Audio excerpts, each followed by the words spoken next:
So, what really happens when the playbook of a New York real estate mogul, a book all about leverage and personal wins, smashes head on into the buttoned up world of international diplomacy? That's what we're breaking down today. Donald Trump, the art of the deal, and his unforgettable showdowns at the G7 summits. Aim very high. It sounds like a simple motivational poster, right? But in the art of the deal, it's way more than that. It's a foundational strategy. It's about setting an incredibly bold opening position, something so ambitious it completely reframes the entire negotiation before your opponent even has a chance to speak. And this exact philosophy was put on display for the entire world to see at the G7. Okay, here's how we're going to tackle this. First, we'll set the stage for this diplomatic collision. Then we'll watch the playbook in action at the actual summits. After that, we'll try to keep score, looking at the wins and the losses.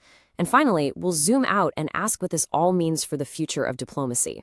All right, first up, a diplomatic collision course. Because that's really what this was. Two totally different worlds with totally different rulebooks crashing right into each other. So let's talk about the G7. You can kind of think of it as this old exclusive club. For decades, it was the place where leaders from the world's biggest economies would hammer out their differences, but they'd do it behind closed doors. The whole point was to project unity. Everything was about quiet negotiation and ending with a joint statement that everyone, and I mean everyone, could sign off on. Public fights were just not how business was done. And this slide right here, this lays the clash out perfectly. You have the G7's entire world built on consensus, alliances, and quiet norms. And then bam, it collides with a playbook that's all about leverage, public pressure, and gut instinct. It's not just a difference in style, it's a fundamental conflict of philosophies. Okay, so let's get into the specifics. How did this actually look in the real world? Well, the 2018 G7 summit in Canada is probably the most perfect case study you could ask for. The playbook was rolled out step by step. Even before anyone boarded a plane, the U.S. hit its allies with tariffs, creating instant leverage. Then, during the summit, the threat of even more tariffs on cars kept everyone on their toes. But the real fireworks happened after it was all supposed to be over. Canada's Prime Minister Justin Trudeau held a press conference, called the tariffs insulting, and then, while literally flying home on Air Force One, President Trump pulled the U.S. out of the final agreement via Twitter. The whole summit was thrown into absolute disarray. And this right here, this is a textbook tactic from the playbook. Make it personal and make it public. By calling out another world leader like this, a policy disagreement instantly becomes a personal feud. It allows you to completely control the media narrative, project this image of incredible toughness, and, of course, it sends a message to every other leader watching. Now, this wasn't just a one-time thing. The very next year at the G7, we saw the unpredictability tactic on full display.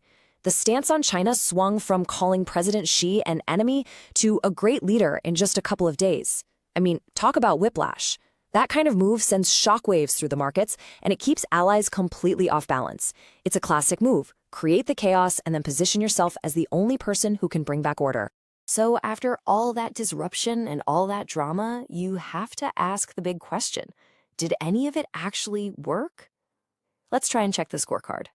The central justification for this whole confrontational style was rooted in one core belief, that the U.S. was consistently getting a raw deal. The argument went that for decades, American allies had been taking advantage of open U.S. markets while keeping their own heavily protected. And to make it real, the administration would point to numbers just like this one, a 270% tariff on U.S. dairy products going into Canada. That's a massive number, and it was used to frame the whole argument as a necessary defense against unfair trade, not an unprovoked attack on a friendly neighbor. The car industry was another huge battleground, and this chart really tells you everything you need to know. Look at that asymmetry. The U.S. was paying a 10% tariff on cars it sent to the EU, while the EU was only paying 2.5% on cars it sent to the U.S.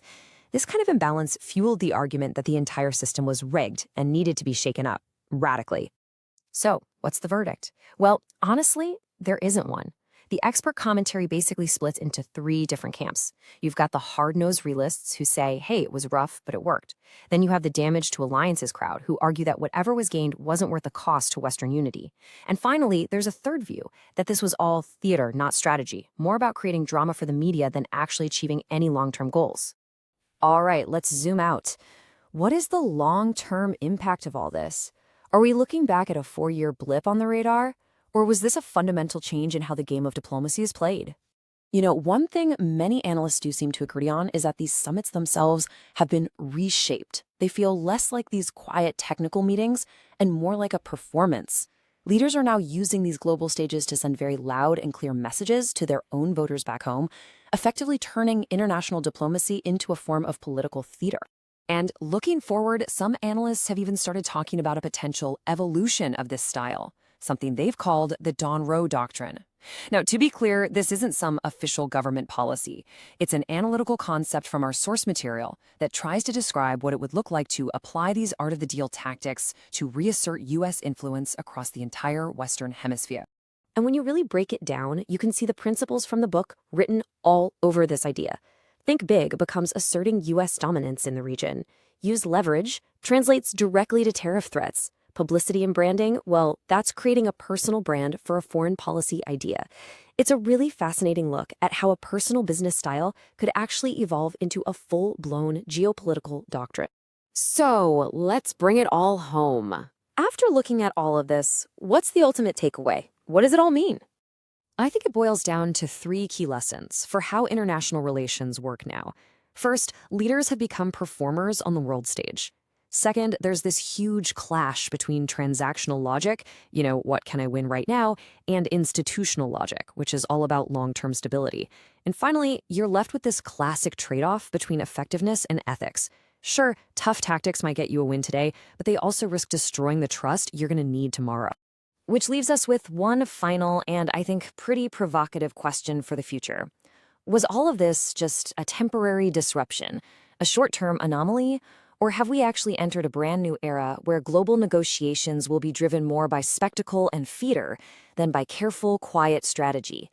The answer to that question is going to shape global relations for years to come.